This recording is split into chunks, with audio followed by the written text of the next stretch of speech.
wondered whether, on the back of that, because that might stimulate other conversation about all we've just been saying, but I also wonder whether we might have the following question in our mind, which is this, and it's about hope, because I think we've all been talking about hope, and it's such an interesting emotion, hope. And I wondered whether, I'm going to make some remarks about Golden Civilization conversation, but I wondered then whether we might all share one or two things that are currently giving us hope as we think about our passion about a better world. What would each of us say is giving us hope? And to use that to be a focal point for our sharing and conversation. Before getting there, I wondered if I could just, because I think, Andrea and Grace, this might be helpful just to connect with George's amazing work on Golden Civilization conversation. If I just spoke for a few minutes about that. And in a second, Natalie, I was going to ask whether you might put up on a screen share, if that was possible, the torch that we developed.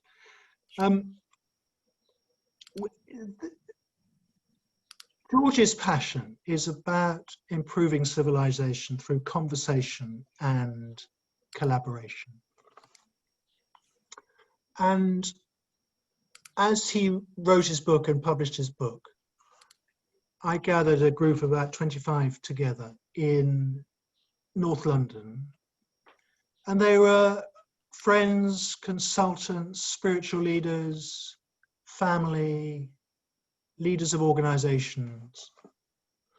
And we worked on the process around a Golden Civilization conversation, which is essentially working through our answers on, if we were living in a golden civilization, what would it look like? What would it feel like? What would we be doing? What would we be sensing? What would we be feeling? What are the obstacles in the way of creating that, which both come from within us and from outside us?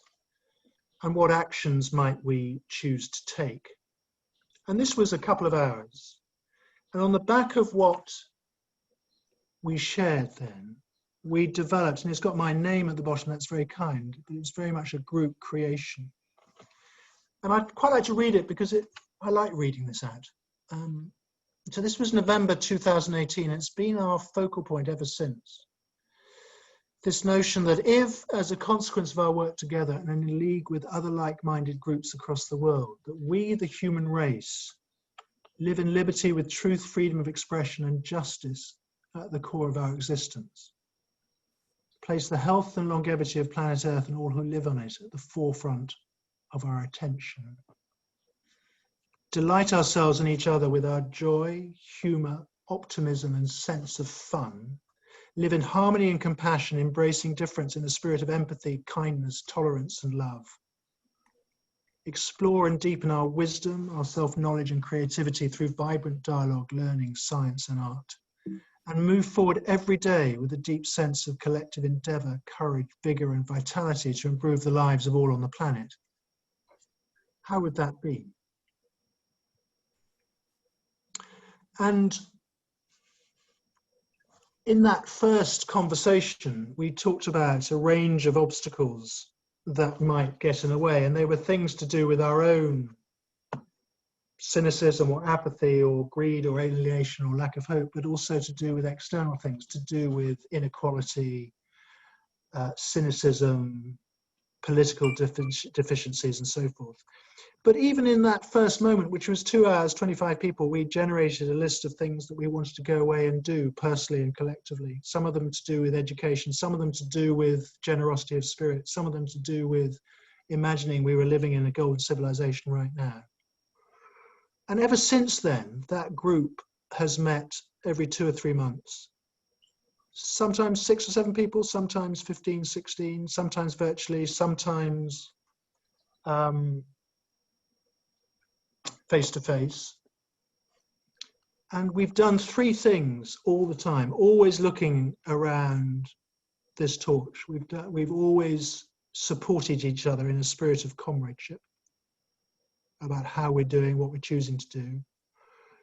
We have sharpened our own activism. So we are all more active in our communities, whether it's in leadership development or in charities or in political activism or whatever it might be.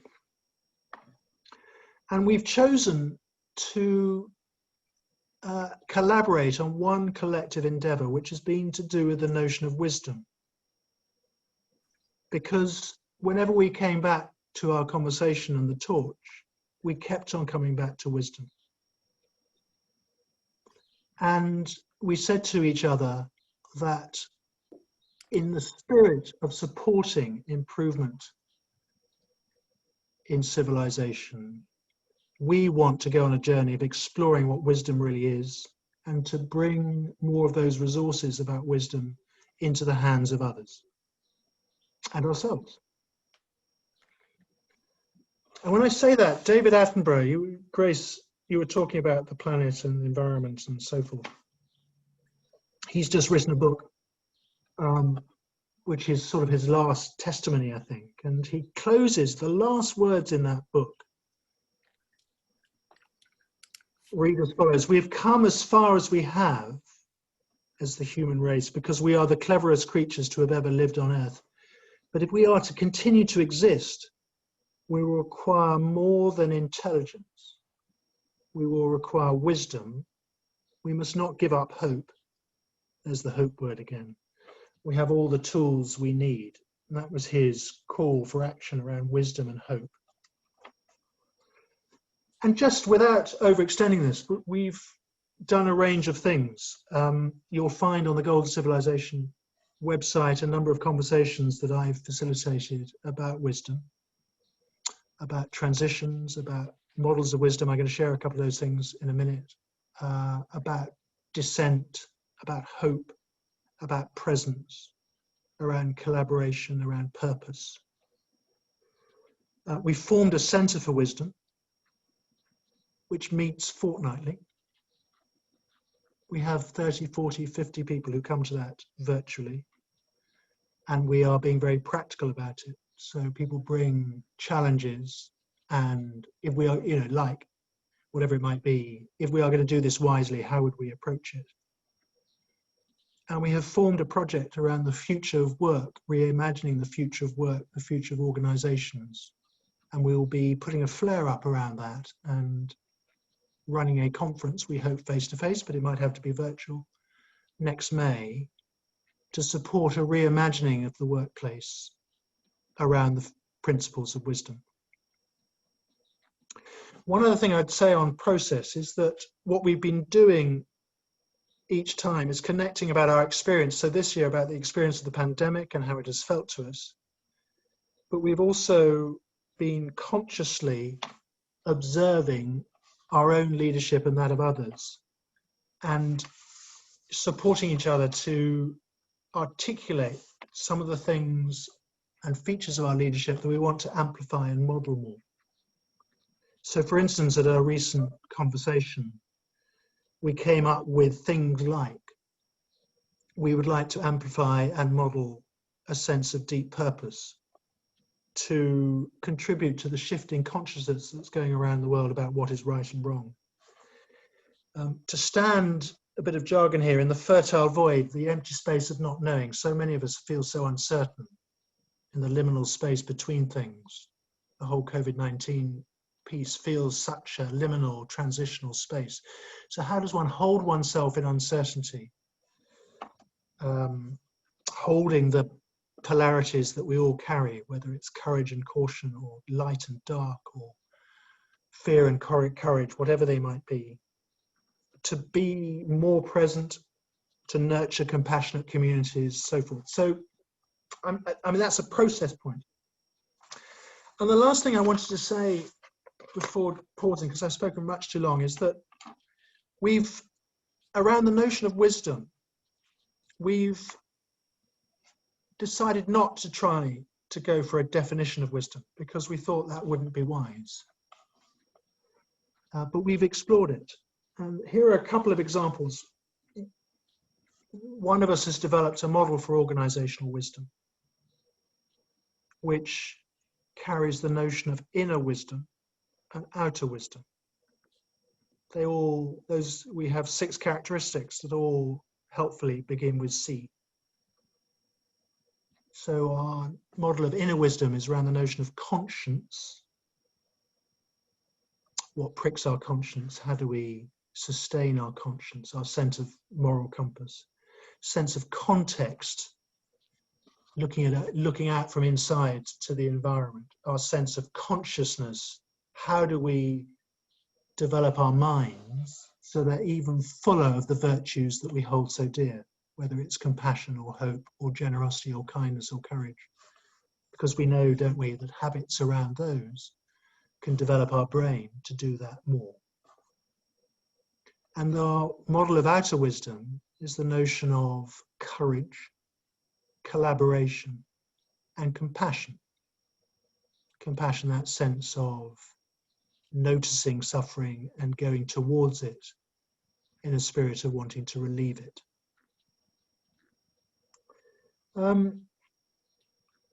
And we've also talked, and we'll come to this, about hope and the wisdom of hope and the notion that hope, and I think it's so much around the world, and I do want to suggest we come to it in a second, that hope is something that we can choose, but it also chooses us. It's a sort of magical emotion. We can choose it, and it lifts our spirit and creates momentum. We can choose it through clarity of purpose, through big ideas, through movement, through connection. We're seeing that in movements like Black Lives Matter and so forth. There'll be that sense of hope that we're choosing. But it also chooses us. It pops up in around death or fear. And it's not scared of those things. And it's an incredibly empowering emotion that comes, where does it come from? But it can choose us. The notion of intrinsic hope, and it has an inherent wisdom, is one of the things we're exploring. Václav Havel, I am going to pause in a second, president of the Czech Republic and great author, once wrote about hope. Hope is not prognostication.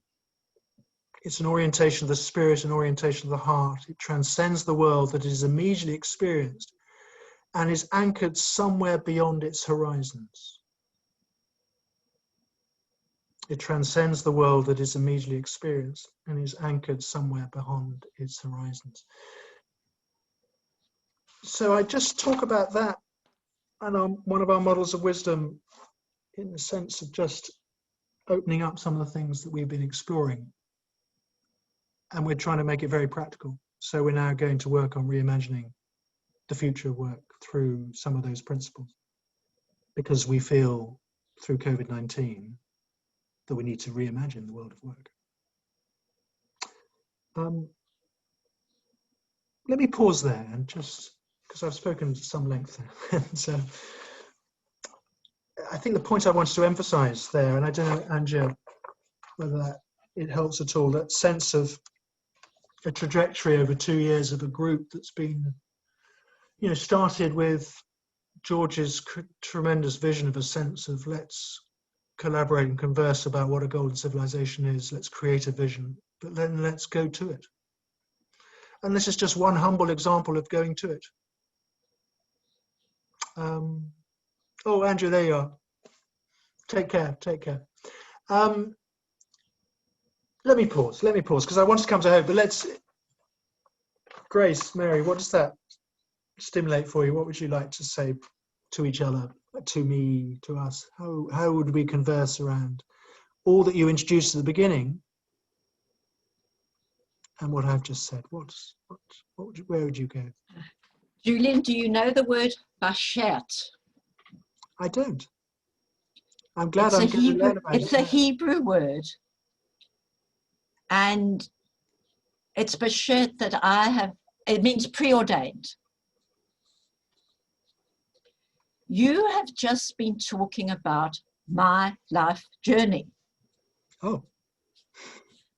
Which, because your growth and development, I don't want to put myself in the same category as you, because I think that you are far further I'd like you to. I'd like you to. But having said that, I have been running a group for 15 years with the same aims that you have had.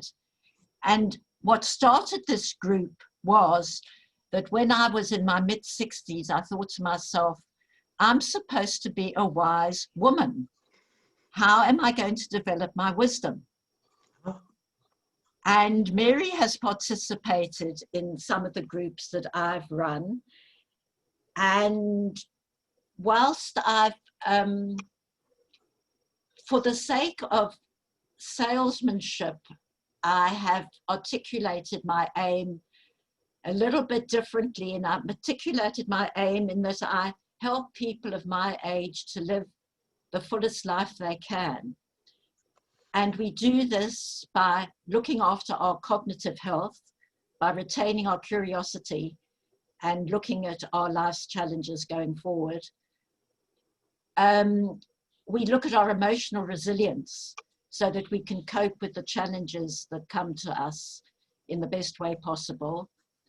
And at the same time, we remain aware of our need to be have a healthy diet and be physically active. And so various ramifications of that have emerged. And when you describe your discussions, it resonates with the sort of discussions that I've been having with groups of people over the years. And many of the people in my group have passed on. Others have been with me 6 or 7 or 8 or 9 or 10 years, depending.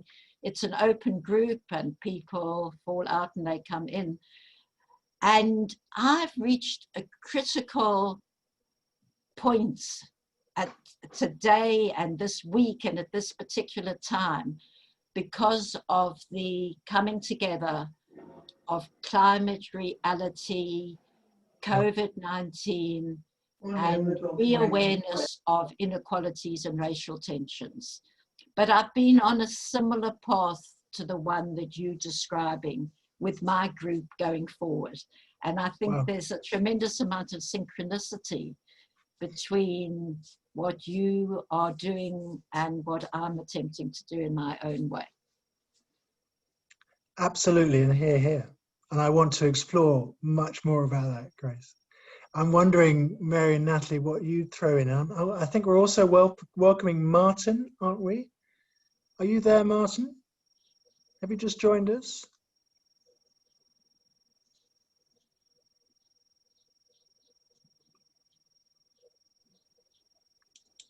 You're on mute, Martin, there. Okay, sorry about that. Hi, Martin. How are you? I'm doing great. Sorry, I'm a little over a webinar, and I got 2 more to go. I just want to, sorry about that. Well, thanks for joining. And glad to be here. To the extent that it's helpful at this stage, we're going to go for another 15 minutes or so. Okay. And to the extent that it's helpful to you, Martin, what you're joining is a conversation in which the 4 of us have been talking about some of our experiences of leading groups. You know, I've used the phrase golden civilization because I've led a group in London for 2 years on that. And I've just talked about that. And Grace has responded with her story about leading a group for the last 15 years around the notion of supporting all sorts of things. And Mary was about to come in. So Martin, that's where this conversation is at the moment. Right. I don't know whether that feels like something you still want to join, but we'd love to have you, as it were. But I can't go back over it all, as you no, don't. Please. So we'll just but join us when you hear me say that. What does that bring to you in terms of what you'd like to bring into this conversation or explore in terms of being here? Yeah, great question, of course. So I've been part of this group for maybe a year or so, and I read, of course, George's book and some books in the same vein, and I am very interested in making this goal of civilization not only part of my personal life, but also I'm trying to integrate it in my professional life as a financial advisor. And right now I'm actually speaking with the people who are designing my my website and try to integrate some of these presets into the way that I communicate with clients as well as potential clients, so that there will be a true merging of my personal and professional life. Should be no difference. Number one. And number two, I'm also interested in some point actually leading some groups as well. I live in Santa Monica, which is a suburb of Los Angeles. There you have it. Great. How exciting. And I'm sure we can do whatever is helpful on that, Martin. Right. But it sounds like you're in a very important moment in your life. Yeah, it's about time. Maybe a couple decades late, Julian. Better late than never. Well, to the extent that it's helpful, I mean, Grace has just told a story about leading a group for the last 15 years with all sorts of impact. I've told the story of the last 2 years, and Mary has been very involved as well in all sorts of ways with Grace, but also I know in her own neighborhood, but also across the world. So I'm just, I'm not quite sure where quite to go, whether Mary, you'd like to come in on the back of some of the things Grace and I have been saying, or whether we might go to the hope point that I was making earlier. Mary, come in. Sure, and it will come into the hope. First of all, and Natalie, you probably enjoyed this as well, to see Julian and Grace getting to know each other. Just, I have to tell you, delighted me, because the world will change now that the two of you know each other. The big word that's coming to me right now is integration. So when we talk about hope, what I'm finding and the real excitement that I gain is that what I've noticed is I've been at my home longer than I've ever been in my home for long periods of time, ever. I didn't realize how much traveling I was doing and how much it takes out of you, a day to prepare, a day when you come home, gathering your stuff together, catching up on stuff. And now we travel, in my home office. So I look at the integration of, I'm in one of Grace's groups in South Africa. I'm speaking a little differently with a little different accent. I've heard stories of the culture. And I walk into my hallway and I feel like I've been to South Africa. It's amazing. So this is the new form of travel.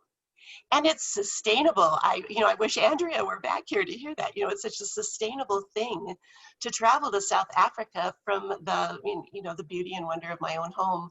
So I look at the integration of the sustainability, the knowledge and wisdom that we can gather. I mean, now that we have people from 3 different continents on the telephone call, and we can gather what they've learned and what's going on in their community.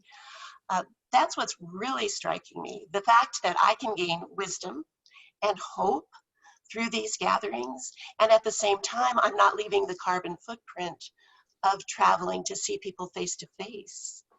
So I'm looking how everything works together and how do we emerge into the future. So I'm looking for leadership, which we're sorely lacking. I wish I had the inspiration. Inspiration has always been in my 3rd question. Where do I find the inspiration? And that's a search. I know yours is more of a wisdom path, Julian. Mine's where do I find the inspiration? So I look at, right now, I'm looking at books that will take us into this emerging future. So where are the people? So I'll just, this is what I'm on right now. I don't know how many of you are familiar with Fareed. Have you gotten that one? And of course, Grace has me on to the Great Reset for the World Economic Forum. So, because I want to be speaking and listening and in conversation with people who are moving toward this incredible opportunity of a future that we can reimagine. I've told my clients for years who are stuck in that corporate job, where on earth did we get the idea that we had to leave our homes from 8 to 5 every day and do something and come back through all that rush hour traffic? Santa Monica, oh my gosh, Martin, I have no idea what traffic is like right now, but LA freeways are just, it's incredible. People are on the road for 2 hours coming and going from work. We thought that up, that 8 to 5, Monday to Friday. We can change it. So where do we get started? So I love all of the ideas. I feel a bit like maybe my part is as a conduit within all the groups I'm in to listen, to gain, and to pass on the ideas and the spirit of everything that I see. In this is very, not similar. Every group is different. The ideas that come here are very special and very wanting to get out there and take seed. So it's inspiring. Thank you. I look for inspiration and I found it. What's so strong for me is, and I wondered, Natalie and Grace and Martin, whether you'd like to build on this around hope. You know, it's so striking to me listening to you that as you think about what you've witnessed, what you've been part of, integration, sustainability from the home, connecting to groups, the excitement of that you're thinking about possibilities and being inspiring those possibilities and the reimagining. And it's a lovely sense of, from this, we can find ways to do that. It's brilliant. It feels so mobilizing. And that's what hope does for us, isn't it? It's a galvanizer. Yeah, so if I could piggyback on that a little bit, Mary, I mean, I feel very, very sort of emotionally connected to what you just said. I am not by nature a leader. I'm an introverted person, but having been a financial advisor for 30 years, for about 25 years, I thought my job, the holy grail, was do the analytics and come up with a plan and then sort of enforce it. And that was the grand total of my job. In the last couple of years, I've realized that was completely wrong. What I do now, what I attempt to do now, is really get inside their head, step out of my clients' finances, step into their lives, step into their head, wrap my head around theirs, really understand where are they, who are they, what do they want, and how can I help them. Money and assets and stock market and stocks and bonds, none of that stuff is important. It's required, but it's not important. So belatedly, I'm somewhat realizing, as I hear you too, what my clients want from me is step up to the plate and exercise leadership without using that too much. I'm talking more guidance rather than leadership. And if I may say so, Mary, that's what you just did too. And I kind of very much hear myself in that. And you say you don't know what to do. Well, you know exactly what to do because you just said it, my dear. So I don't know who said the old thing. Julian, or someone knows, I'm sure. We are the ones we've been waiting for. There is nobody coming to save us. We got to do it. If I don't do it for my clients, many of them have become sort of emotionally dependent on me because it's not about money.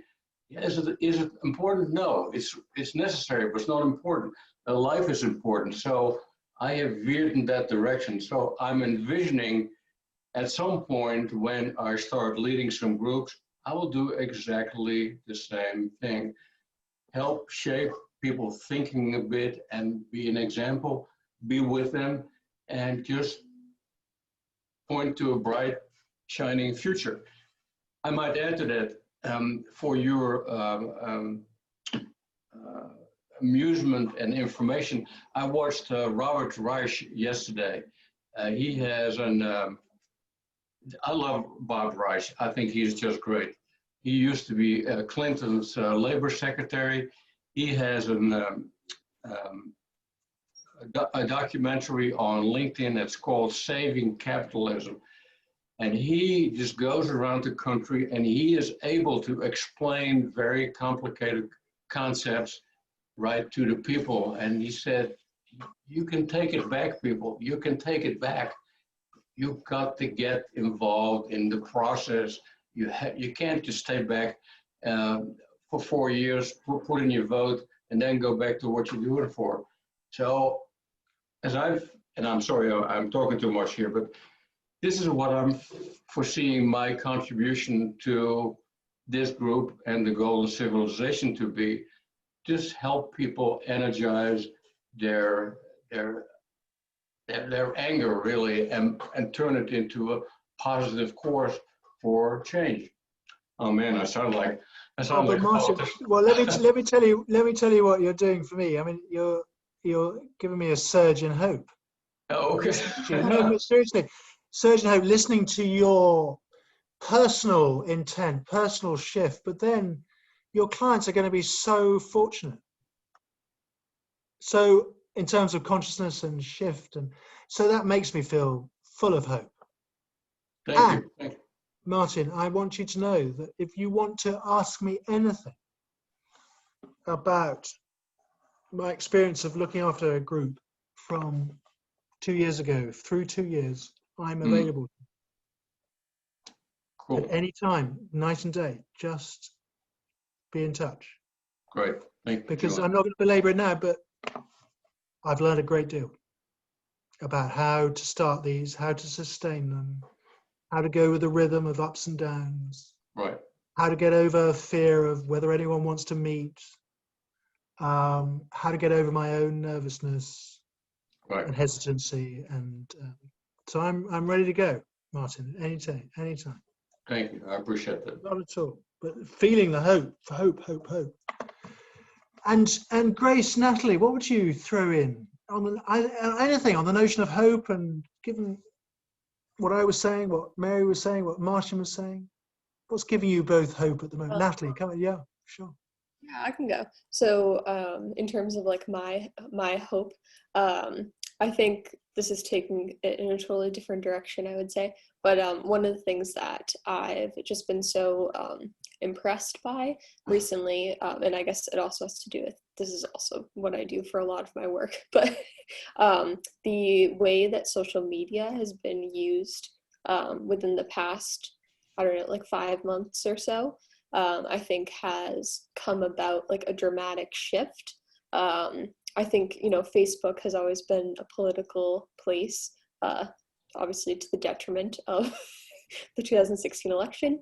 But I do think that the way like Instagram in particular has become like very political, it is just like very refreshing to see, I think. I feel like there's a lot of criticism about like the platform in general, about, you know, not portraying like a true person's like self, and it only being like highlights of like someone's life. But I think over the past few months, people have, you know, decided to come out like politically on like a lot of topics. I feel like it started with, you know, taking a stand against like systematic racism, but it has evolved, you know, continuously throughout the pandemic.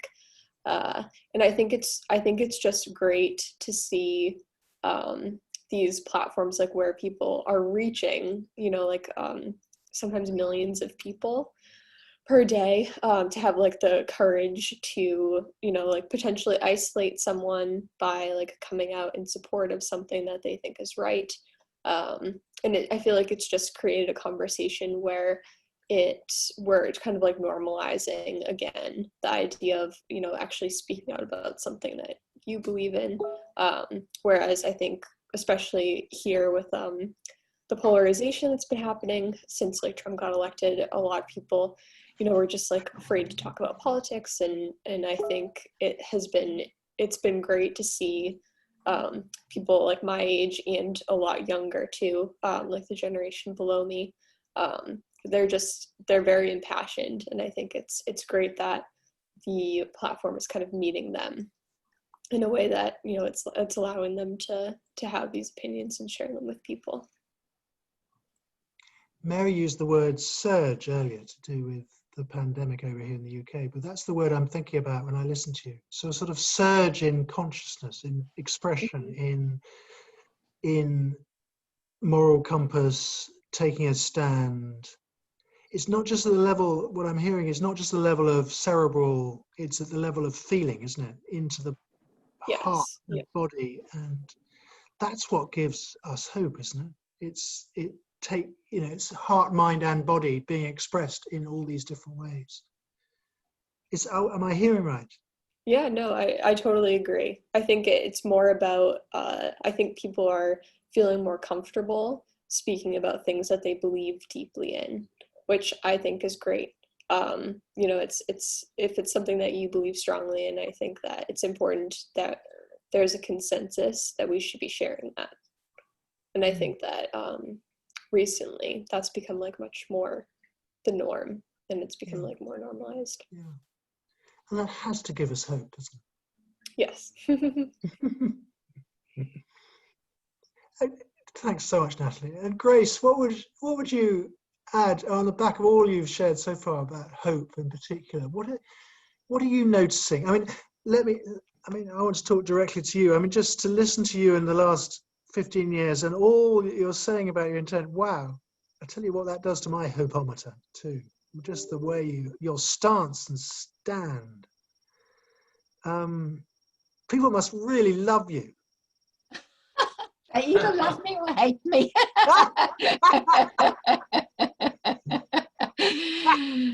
Oh gosh.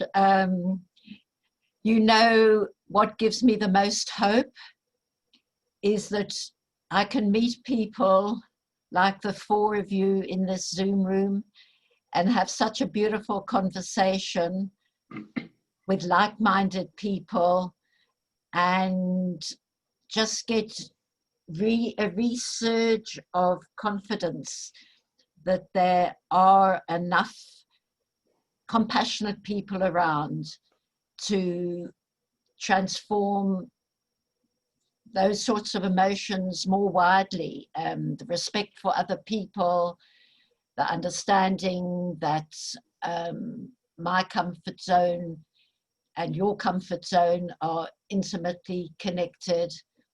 And to be able to connect in a Zoom room with people such as yourselves has really given me hope. I mean, I have forged in the past 6 months. I mean, Mary and I have become such amazing friends. We've met in George's Zoom room 4 months ago, and we've shared confidences, experiences, like-mindedness, shared people, and the sort of connections that I've made in the Zoom room are like nothing I've ever experienced in my 80 years of life on this planet. So that gives me hope.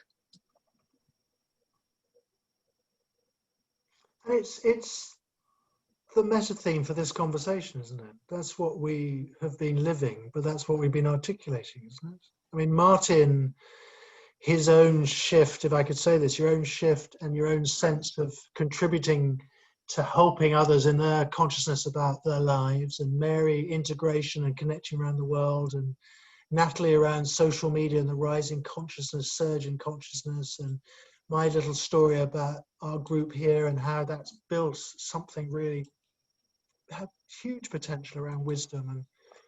And I mean, wow, isn't that our meta theme about connection and how connection and conversation can just raise that sense of consciousness and give us confidence? I also think, if I might add, that in connecting to Natalie, I was struck by your energy, and sometimes I feel a little bit lacking because I got a couple decades on you. So yesterday, I talked with somebody on the phone who's a young guy. I think he's not even 25. He's a professional hockey player and played for a club in Paris and then in Marseille.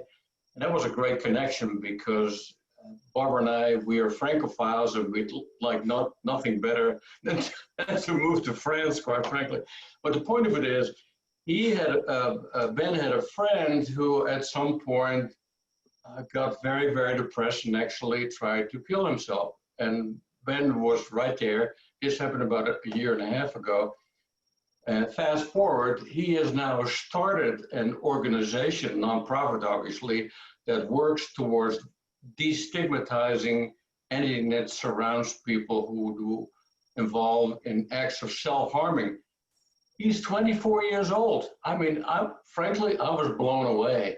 But you know what? I know I was helpful to him because I certainly don't have his or Natalie's energy, but I've got something else. And I think in the joining thereof is where part of our power lies. If we can harness that and put this thing together, put out the word, connect with other people.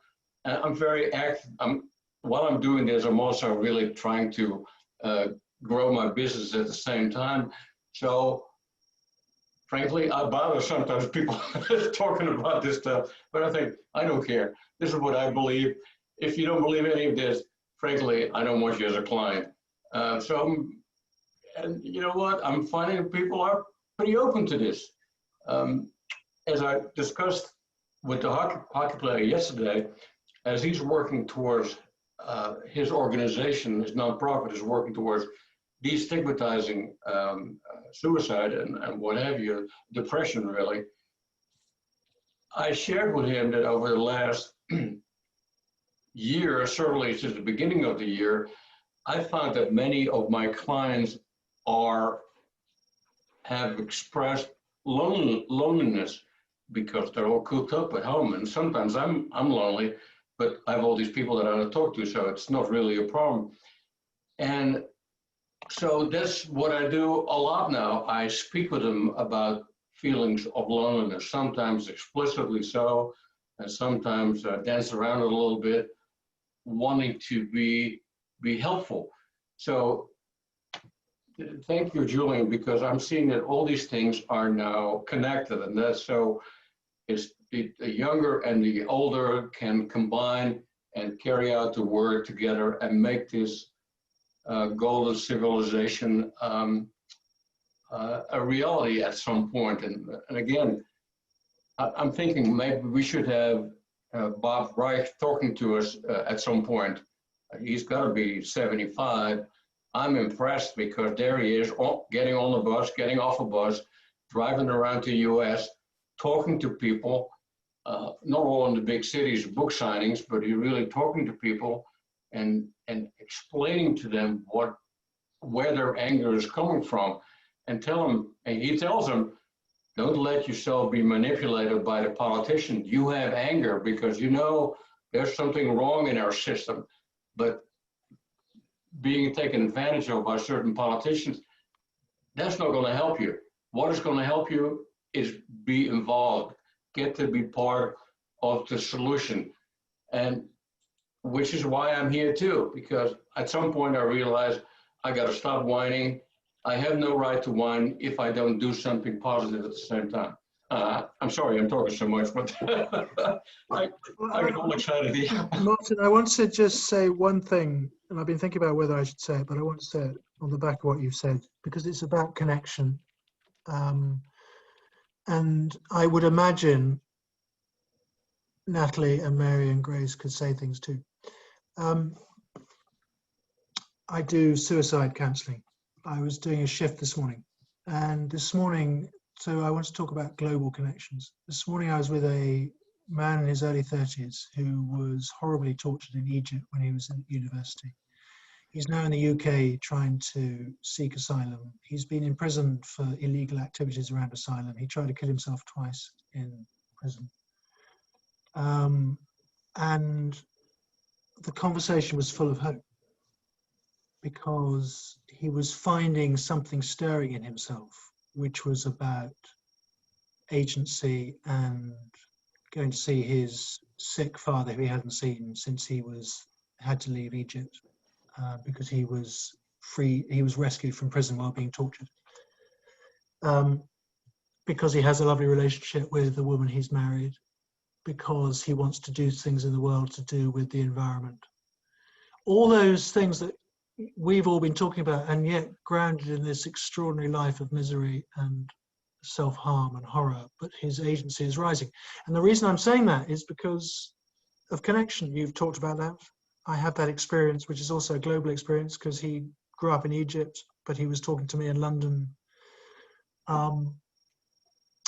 That's about connection, isn't it? Right. And about what we all need of each other. Right.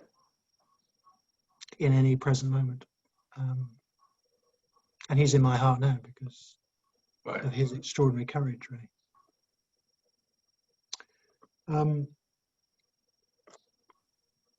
My sense is we could talk all night long. Well, it's night for me. It's night for me and Grace. I assume it's night for you, Grace, isn't it? You're probably a couple of hours ahead of us. It's 6 here. Just 1 hour difference between us. Yeah. You're I'm at 7 o'clock. You're at 6. Yeah. 6. Yeah. Yeah. But I just wonder whether we might choose to close just over the next few minutes by, and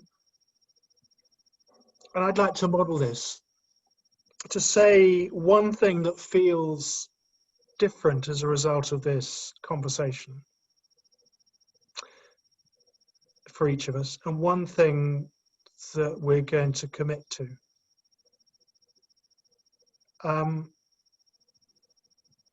And I'd like to start, just if that's okay, one thing that's different, one thing to commit to.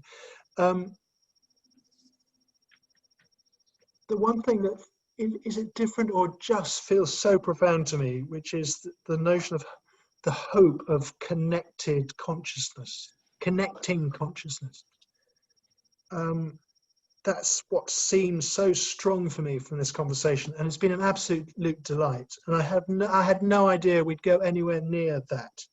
Isn't that magical in 50 minutes or so? And my commitments, I've got 2. I would like to do 4, but Martin, I want to do anything that would be helpful around conversations. And Grace, I'm going to find you.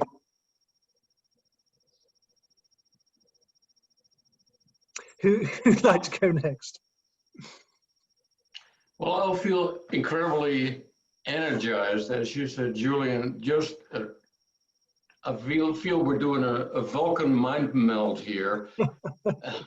It really get inside each other's sort of thinking and feeling without barriers, and this is what we want, isn't it? I mean, the last 6 months, I've done a lot of soul searching, asking myself questions: why am I here? What value do I bring to my clients?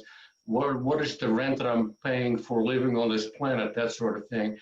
So finally, I came to the conclusion that only 3 things in life are important. Number 1, of course, are having loving and healthy relationships that are authentic and close.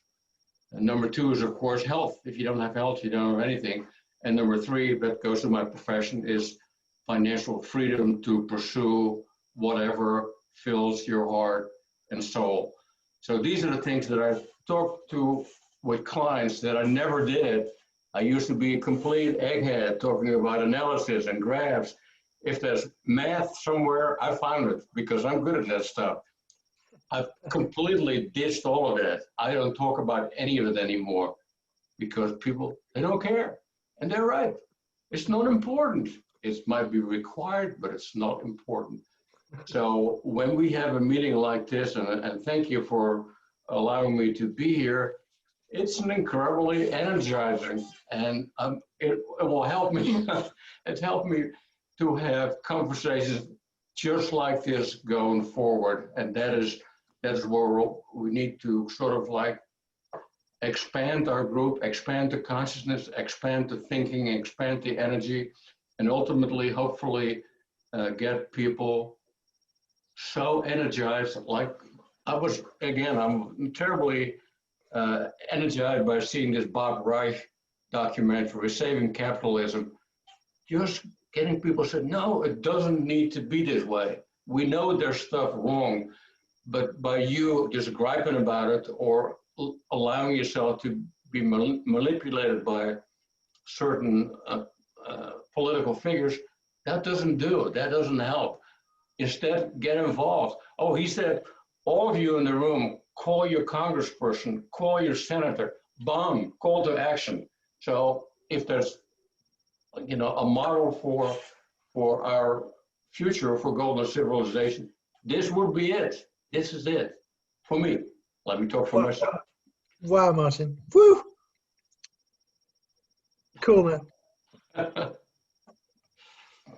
And Grace and Mary and Natalie, what would be your closing words? Grace, what would be your closing words?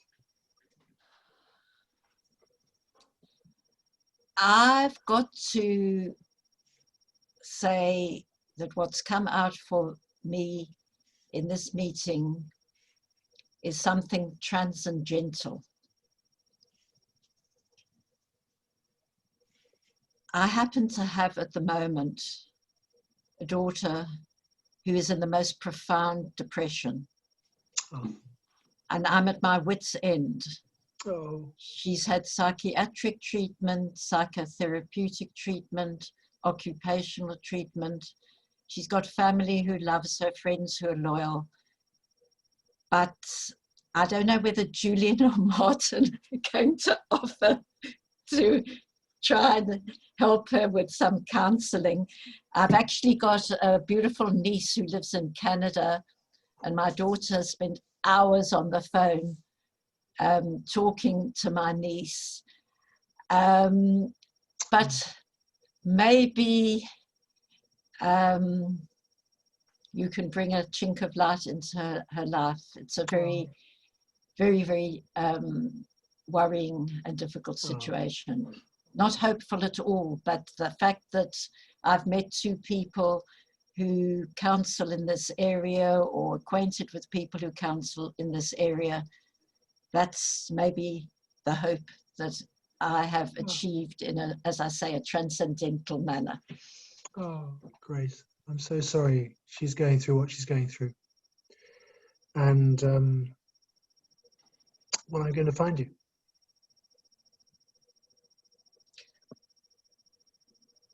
Mary, Natalie. Oh, Grace, I can thank you. sure step in. Grace, would you mind sharing your daughter's name with us? Oh, yes, Mary, thanks. Her name is Tanya, Tanya. Tanya, because I will tell you, she's being helped right now in the grace and sincerity that you described her to us. And that was playing into what I was feeling. You just, you know, you kind of brought it up into my heart space there. But there's a wonderful knowing that there are people like this. I think we're all sitting in the knowing that, wow, we're from around the planet and we're here. And so I'm just affirmed in the fact that we can be still and know that Tanya will be helped. There's a real spiritual aspect to that as I say it, but we can be still. And that's helping. And so all our hearts right now in your story are with Tanya. And I want you to know that it will be felt. And much love to you, and much love to all of you who are doing the amazing work that you're doing in this field. So, and I love you, Grace. Thank you, Mary. It's very touching my heart very deeply. Thank you. Thank you, Mary. Thank you. I don't even know if I can add anything to that. Yes, I mean, I think that having these meetings is, it's so nice. I've been a part of almost all of them at this point, but it's different every time. And I know like actually a bunch of people here have been a part of several of them. But I think it's a great time for people to come together and to just share a feeling of like wanting to do something and wanting the world to be better. And it's been really, it's almost like its own mini golden civilization conversation, not just how to make one, but I think each meeting has brought something kind of at the core of what George is trying to create to these meetings. And it's been great getting to sit in on each of them. And Natalie, as we wrap up, do say to George he was very present, of course. Hello. Magician that he is. Shall we say goodbye and thank you? Sounds good. Thank you all. Thank you so much, everybody. Yes, goodbye. Many thanks. Thank you, Mary. Thank you, Grace. Thank you, Martin. Thank you, Thank you. Natalie. Thank you, Take everybody. care, everybody. Bye. Bye-bye. Bye-bye.